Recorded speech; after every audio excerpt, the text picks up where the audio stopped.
Hey, welcome back. It's a cold, clear night here in New York, the kind where the wind feels like it has traveled a long way to find you.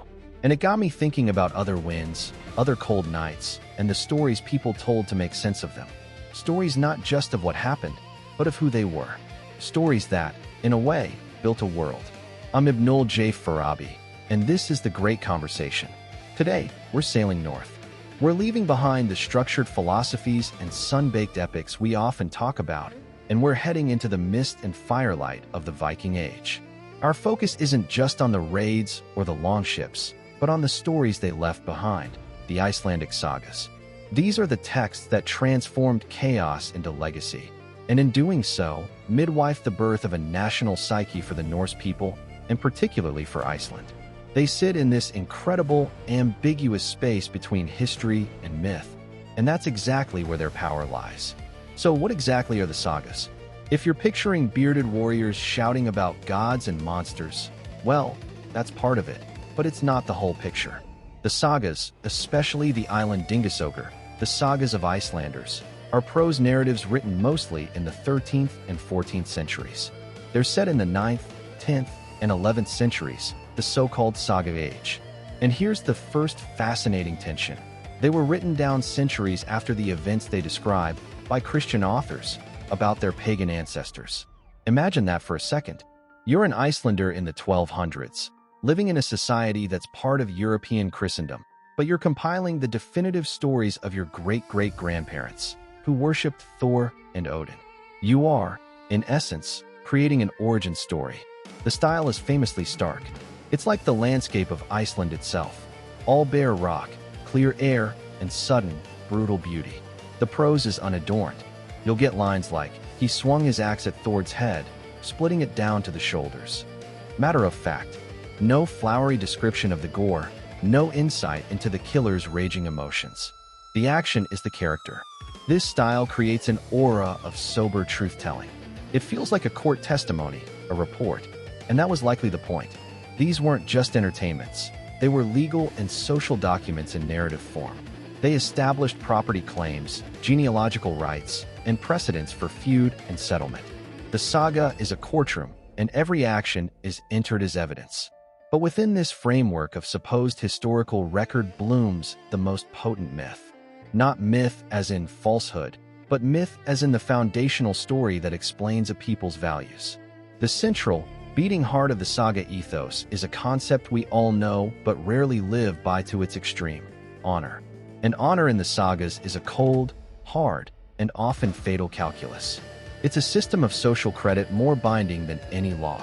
An insult must be answered, a slain kinsman must be avenged, hospitality must be offered, and an oath, once sworn, is an unbreakable chain. The drama of every great saga, Njál's saga, Egil's saga, Laxdæla's saga, springs from the clash of these unbending codes. A man's worth is his word, and his legacy is the story of how he kept it or how he broke it. This is where history and myth fuse to create that national psyche. The Icelanders of the 13th century, through these stories, were telling themselves, this is who we were. We were people of action, of terrible resolve. We sailed into the unknown, settled an impossible land, and lived by a code that we ourselves forged. The sagas provided a heroic, independent identity distinct from the Norwegian kingdom they'd left and the European church they'd joined. They were a nation built not on a king or a castle, but on a story. And what incredible stories they are. They feel modern in their psychological complexity. Take the hero of Egil's saga. He's a poet, a warrior, a berserker, a lawyer, and a deeply melancholic man. He's not simply good or evil. He's formidable, flawed, and utterly compelling.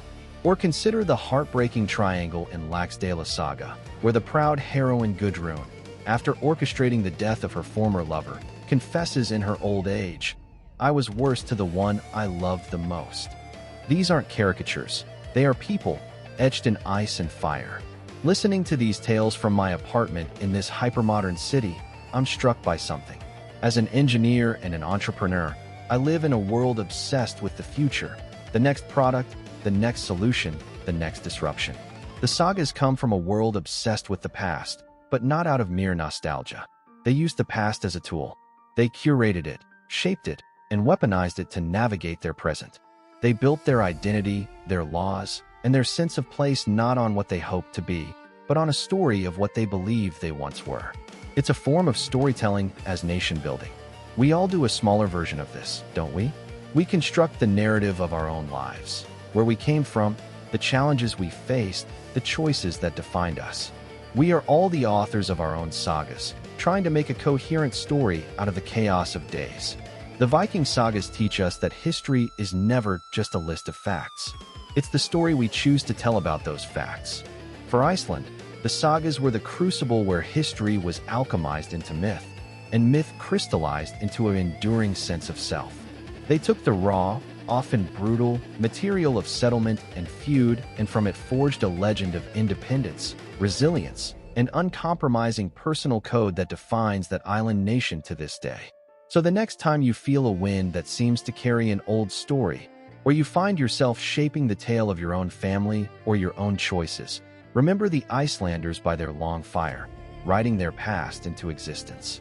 We are, all of us, in the business of saga making. Thank you for listening to this episode of The Great Conversation. If these journeys through the stories that shape us mean something to you, please share the show with someone else who might love it. For the transcripts, further reading, and more, visit our home at Light Not Studios. https://www.lightnotstudios.com. I'm Ibnul J. Farabi. Until next time, keep listening to The Great Conversation.